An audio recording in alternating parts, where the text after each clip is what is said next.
So talaga po ito in aid of election to a higher office at the expense of others. Pastor Kibuloy. Well, wag po kayo mag-alala. Dahil sa demokrasya, numero po yan.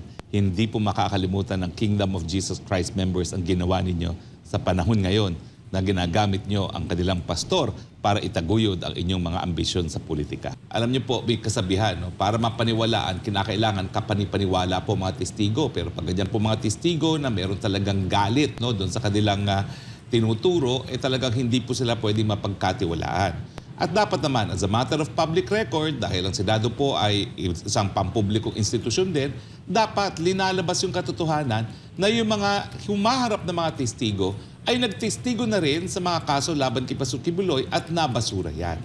Ngayon, ano ba ang sinasabi ng Korte Suprema pagdating dito sa mga investigasyon nito?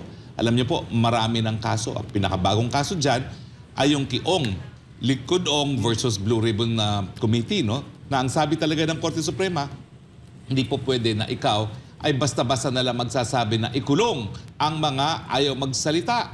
Kinakailangan po ibigay at irespeto ang kanilang karapatan sa due process. Bigyan sila ng karapatan para bakit hindi sila dapat i-cite in contempt at dapat pakinggan ang karapatan ng mga witnesses na ito. Bukod pa po dyan, meron po tayong NERI versus Blue Ribbon Committee. Ito po si NERI, dating NEDA Director General, at ito po yung kontrobersiya na tungkol sa NBNZTE na di umano, sinabi ni Chairman Abalos sa mga panahon na yun kay Secretary NERI, Sec, meron kang 300 dito. Abay, ang basa natin dyan ay 300 million. So ano pong sabi ng Korte Suprema? Well, una-una, no, may karapatan ang mga humaharap sa Senado para malaman ahead of time kung ano yung mga tanong ng mga senador nang sila naman po ay makapaghanda. Pangalawa, meron din silang karapatan na malaman kung ano ba yung batas na binubuo ng Kongreso. Dahil lahat naman po na investigasyon sa Kongreso ay in aid of legislation, hindi po dapat in aid of election to a higher position. Pero kapag ginagamit mo lang po yan para magpapogi sa publiko, para ikay makakuha ng boto dahil gusto mo pang manalo sa mas mataas na pwesto, miski sa nakalipas, ikaw ilang beses na hindi naman nagwagi, ay hindi po pwede yan. Kaya nga po, dapat po ang Senado hindi nila isipin na walang batas na dapat silang sundin. Meron po, yan po ay ang saligang batas na nagbibigay ng karapatan sa lahat. Kay senador, kay ordinaryong mamamayan, kay pastor. Kaya huwag niyo pong isipin na parang nagjo-Diyos-Diyosan kayo dyan sa mga Senate investigation nyo. Isulat niyo anong mga tanong nyo. Ano ba yung batas na gusto nyong mabuo sa pamamagitan ng investigasyon nito? At kung ito naman ay mapapatunayan na ito ay para lamang dinggin ang reklamo na binasura na ng ehekutibo sa opisina ng piskalya, dapat itigil po yan. In fact, ang sabi din po dun sa Bengso naman, kapag ang kaso ay nasa ombudsman na, dapat tumigil na yung investigasyon dahil yan po ay makakaapekto na dun sa tinatawag na separation of powers. Dahil talaga naman po ang pagdinig ng mga kaso at ang desisyon kung talagang sasampahan ng kaso, yan po ay hindi trabaho ng lehislatura. Wala pong pagkakaiba yan dun sa sinabi ng Korte Suprema sa kaso namin dun sa Belgica tungkol sa PDAF or pork barrel. Walang puder ang kongresista na maggumawa ng kahit ano matapos maipasa ang budget. So dito naman po sa Senate investigation, walang puder ang Senado o ang Kongreso na mag-imbestiga kung yan ay naroroon na sa ibang sangay na gobyerno na talaga naman pong merong katungkulan para magbigay ng katarungan sa mga di umano'y mga biktima. So ngayon, bakit ba talaga nilang pilit na hinahabol ang Pastor Kibuloy? Well, siguro nandiyan na rin yung inggit. Kasi magkaroon ka naman ng 7 million followers. No? Alam niyo po, maraming kumukwestiyon doon sa doktrina na sinasabi ni Pastor Kibuloy.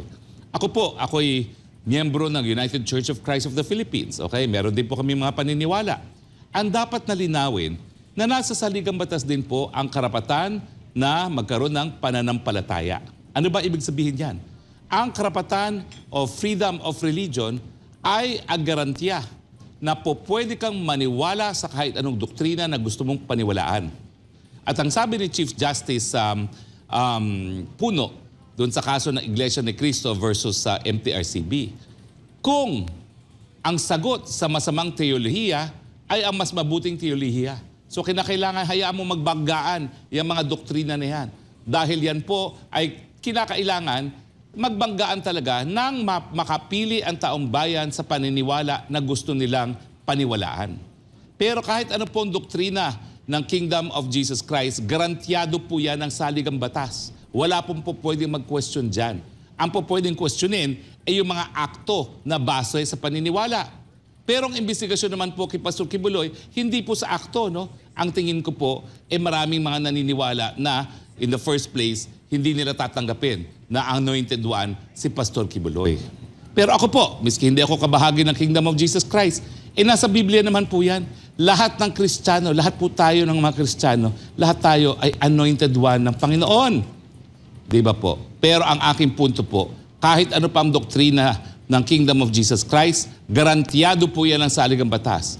The freedom to believe is a cornerstone of democracy. At kung hindi nyo matanggap ang doktrina na yan, well, magpakalat kayo ng mas mabuting doktrina.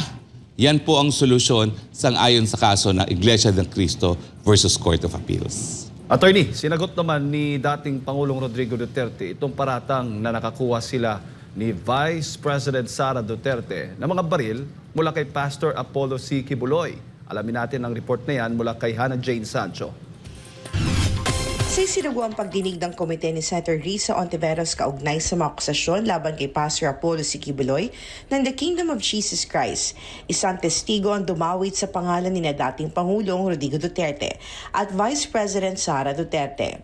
Parata ni alias Rene, mayroong pagkakataon na nakita umano niya na mayroong mga bitbit na bag na may laman ng mga baril ang dating Pangulo at Vice Presidente na galing umano kay Pastor Apollo. Pero tugon naman ng dating Pangulo sa paratang na ito. Kami magtanggap ng baril kay Pastor Kibuloy. Ako pa ba ang mag-deliver sa kanya ng kanyon bukas o machine gun? That's a very... Pahayag ito ng dating Pangulo sa isang press conference sa Davao City. Pagdedepensa pa ni Duterte kay Pastor Apollo, saan naman kukuha ang butihing pastor ng mga baril at aniya mayroong koleksyon siya ng mga ito. It's silly. Bakit man si Pastor mamigay ng baril sa akin? Saan man siya makuha? Ako ang supplier ng firearm dito. Hindi ako naghihingi. Matagal na akong supplier ng firearm. Bata pa ako. Collectors category ako eh. Ibig sabihin, bili ako ng bili, pero hindi ko magamit. I can only use one. Samantala, una na rin ipinagkiwit-balikat ni Vice President Sara ang nasabing akusasyon at sinabing hindi na siya magugulat kung dadami pa ang mga pag-atake laban sa kanya sa susunod na panahon. Pahayag naman ni dating Pangulong Duterte sa isinagawang hakbang ng Senado na isabpina si Pastor Apollo kasunod ng mga paratang na mga kinuha nitong testigo. It's not an order. You cannot order an ordinary citizen like me to compel me to report to you. For what? If I don't want. Or if outside to the national interest that you should appear. If I begin to question you, what is the significance of that interest? Wala mo na nakita na of national interest yung... Para sa Diyos at Pilipinas kumahal, ito si Hannah Jane Sancho, SM9 News. Yun din yung nabigyan niya ng punto, na wala siyang nakikitang national interest, no, patungkol dito sa kay Pastor Apollo para talagang ipagpilitan na siya ay dapat dumalo. Well, hindi ko nga maintindihan kung anong batas na binubuo ng Senado tungkol dyan. No? Dahil lahat naman ng batas na kinakailangan natin para magbigay proteksyon sa kababaihan, naririyan na po. So talaga po ito in aid of election to a higher office at the expense of others. Pastor Kibuloy. Well, wag po kayo mag-alala.